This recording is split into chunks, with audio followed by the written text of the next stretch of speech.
बड़ी खबर का रुख करेंगे। यमुनानगर की बाड़ी माजरा घाट पर बड़ा हादसा हुआ। यमुना नदी में 8 लोग डूब गए हैं। डूबते हुए 6 लोगों को सुरक्षित बाहर निकाला गया। मंदिर के पुजारी और स्थानीय निवासियों ने लोगों की जान बचाई है। गंगा दशहरा पर आस्था की डुबकी लगाने गए थे सभी श्रद्धालु। स्थानीय लोगों ने लगाया प्रशासन पर अनदेखी का आरोप। दरअसल त्योहार के दिन प्रशासन का कोई खास इंतजाम नहीं दिखा। स्थानीय लोगों का यह आरोप है। देश के चलते ये घटना घटी। तो यमुनानगर के बाड़ी माजरा घाट पर यह बड़ा हादसा हुआ है। यमुना नदी में 8 लोग डूबे हैं। डूबते हुए 6 लोगों को सुरक्षित बाहर निकाल लिया गया। मंदिर के पुजारी और स्थानीय निवासियों ने लोगों की जान बचाई। गंगा दशहरे पर आस्था की डुबकी लगाने गए थे सभी श्रद्धालु। स्थानीय लोगों ने लगाया प्रशासन पर अनदेखी का आरोप।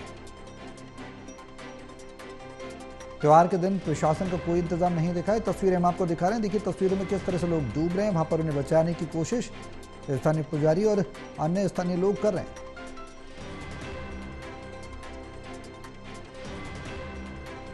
गंगा दशहरे का अवसर और इस तरह की लापरवाही कई सवाल तो खड़े करती है कि जब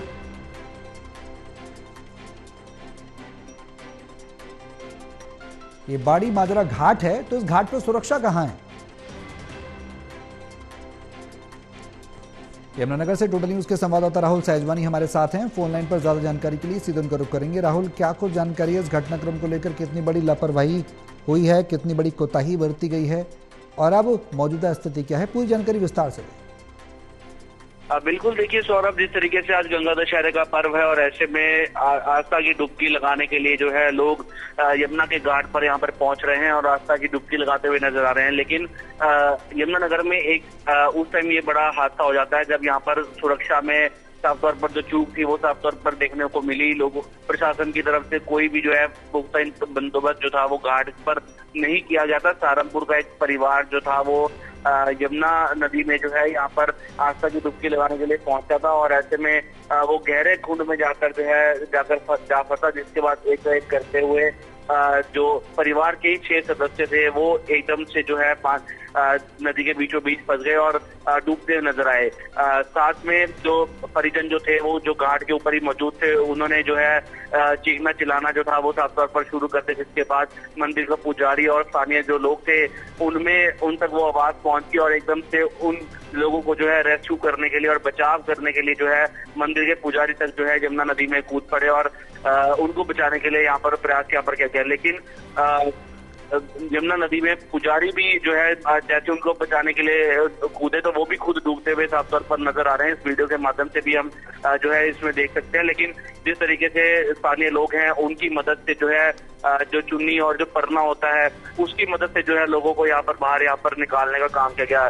जब लोगों से बातचीत की गई उन्होंने कहा कि बिल्कुल गंगा दशहरे का पर्व है, लेकिन प्रशासन की तरफ से यहाँ पर एक भी कोई भी ना तो एम्बुलेंस ना कोई और उपचार की व्यवस्था जो है यहाँ पर दी गई है, ना ही यहाँ पर कोई पुलिस वाला है जो इस पूरे इंसिडेंट को यहाँ पर देखता। कोई गोताखोर यहाँ पर नहीं लगाया गया है। तो ऐसे में प्रशासन की साफ तौर पर लापरवाही जो है वो साफ तौर पर यहाँ पर देखने को मिले। लेकिन गनीमत ये है सौरभ की इनमें से कोई भी जो है वो डूबा नहीं है, कोई जान माल की हानि नहीं है। समय रहते ही इनको यहाँ से बाहर निकाल दिया गया है। राहुल, जो संख्या है वो संख्या में कहीं ना कहीं अभी कई सवाल खड़े हो रहे हैं। 8 लोगों को बताया जा रहा है कि डूबे हुए हैं, 6 लोगों को रेस्क्यू किया गया है। पूरी एग्जैक्ट जानकारी क्या कुछ है? कितने लोगों को रेस्क्यू किया गया? सभी लोगों को रेस्क्यू कर लिया गया? सौरभ, देखिए 6 लोग जो थे वो परिवार के थे जो डूबे थे और 8 लोग ऐसे हैं कि 6 लोग तो जो परिवार के डूबे थे। एक मंदिर का पुजारी था जो बचाने के लिए गया था, लेकिन वो भी पानी में डूबता हुआ नजर आया। और इसके साथ साथ जो पुजारी का जो बेटा है वो अपने फादर को देखा कि उसके जब फादर डूब रहे हैं तो वो भी बचाने के लिए जो है नदी में कूद पड़ा था। तो ऐसे में कुल 8 लोग जो थे जो यमुना नदी में डूब रहे थे। लेकिन गनीमत ये रही कि सबको जो है कुशल जो है नदी से बाहर यहाँ पर निकाला गया, जिनमें से 2 लोग जो हैं जिनको फिलहाल उपचार के लिए सिविल अस्पताल में भर्ती कराया गया है। अन्य जो है उन लोगों की जो स्थिति है वो बेहतर है, वो अब अपने अपने घर यहाँ पर जा चुके हैं। लेकिन 2 लोग जो हैं उनकी जो स्थिति है वो थोड़ी गंभीर बनी हुई है और उनको सिविल अस्पताल के जो है अस्पताल में यहाँ पर उपचार के लिए भर्ती कराया गया है। राहुल, अब सवाल ये बड़ा कि बाड़ी माजरा घाट है और उस घाट पर बड़ा हादसा हो जाना, लोगों का डूबना और मौत के मुंह से काल की गाल से वापस आ जाना कई सवाल प्रशासन पर भी खड़े करता है। आखिर प्रशासन कहाँ है? साइन बोर्ड नहीं है, घाट है तो उसमें सुरक्षा के क्या इंतजाम है? क्या कुछ जवाबदेही किसकी बनती है और कौन देगा? अब बिल्कुल देखिए, जिस तरीके से बहुत बड़ा पर्व है और ऐसे में गंगा दशहरे को लेकर लोगों की आस्था भी जो है वो साफ तौर पर बनी रहती है। तो ऐसे में एक ही परिवार के कई जो लोग हैं वो यहाँ पर घाट पर पहुंचे और एकदम से, क्योंकि ना तो कोई साइन बोर्ड यहाँ पर था, प्रशासन की तरफ से कोई गोताखोर जो थे वो अलाउड यहाँ पर नहीं किए गए थे, इसके अलावा एम्बुलेंस की सुविधा जो थी वो भी यहाँ पर मौजूद नहीं थी। तो तमाम चीजों को देखते हुए जो नेग्लिजेंसी है वो प्रशासन की साफ तौर पर यहाँ पर नजर आ रही है।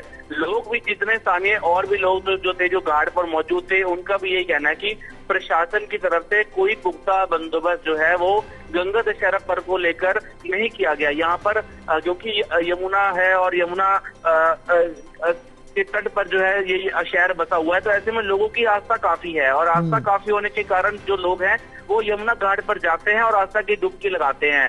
इस तरीके से जो बंदोबस्त थे वो यहाँ पर होने चाहिए थे। तो प्रशासन के खिलाफ जो लोगों का आक्रोश है वो साफ तौर पर देखने को बन रहा है। लेकिन सबसे बड़ी बात तो अब ये है कि प्रशासन अभी भी क्या इससे कोई सबक लेगा या फिर इस तरीके से हादसे और होंगे, या प्रशासन अभी और हादसे होने की यहाँ पर इंतजार कर रहा है। क्योंकि एट प्रेजेंट भी अगर अभी की भी बात करें तो यहाँ पर अभी तक भी कोई प्रशासन की तरफ से कोई एम्बुलेंस या कोई सुविधा जो है फिलहाल यमुना के घाट पर नहीं लगाई गई है। राहुल, एक सवाल ये कि बाड़ी माजरा घाट है, अमूमन लोग आते हैं यहाँ पर स्नान करने, या कुछ घाट ऐसे भी चिन्हित किए जाते हैं कि वहां पर स्नान नहीं करना, पानी गहरा होगा तो वहां पर आगे नहीं जाना है? क्या अमूमन लोग आते हैं इस घाट पर स्नान करने? बिल्कुल, जो ये घाट है ये यहाँ पर अक्सर यहाँ पर लोग आते हैं और ऐसे में अगर कोई भी पर्व होता है, चाहे वो गणपति उत्सव है या छठ का पर्व है, तो अधिकतर लोग जो है यहाँ पर आते हैं और रोजाना भी लोग यहाँ पर गंगा मैया यमुना मैया के दर्शन करने के लिए आते हैं, उनमें जोत जलाते हैं यहाँ पे। तो तमाम लोगों की आस्था काफी है, तो लोग शाम को टहलते हुए भी यहाँ पर नजर आते हैं। तो ऐसे में यहाँ पर ना तो घाट यहाँ पर पक्का किया गया है अभी तक और ना ही यहाँ पर कोई सुरक्षा के जो पुख्ता बंदोबस्त हैं वो यहाँ पर कराए गए हैं। तो प्रशासन की नेग्लिजेंसी जो है वो साफ तौर पर यहाँ पर देखने को मिलती है और लोग प्रशासन के खिलाफ जो है आक्रोशित हैं और यही मांग कर रहे हैं कि इस तरीके से और हादसे ना हो, समय रहते यहाँ पर जो है साइन बोर्ड यहाँ पर लगाए जाएं और प्रशासन जैसे ये बड़े त्योहार होते हैं यहाँ पर जो प्रशासनिक अधिकारी हैं उनकी भी यहाँ पर ड्यूटी और मौजूदगी यहाँ पर होनी चाहिए ताकि उनकी देख रेख में ये सब चीजें हों। बिल्कुल, सवाल यही था कि आखिर प्रतिबंधित घाट तो नहीं है, जो आपने जवाब दिया कि प्रतिबंधित नहीं है, लेकिन कच्चा घाट जरूर बना हुआ है। प्रशासन की लापरवाही खुले तौर पर निकलकर सामने आ रही है, इसमें ठोस कदम उठाने होंगे और जवाबदेही जिनकी बनती है उनको भी जवाबदेही देनी होगी। बहुत शुक्रिया राहुल, तमाम जानकारी साझा करने के लिए।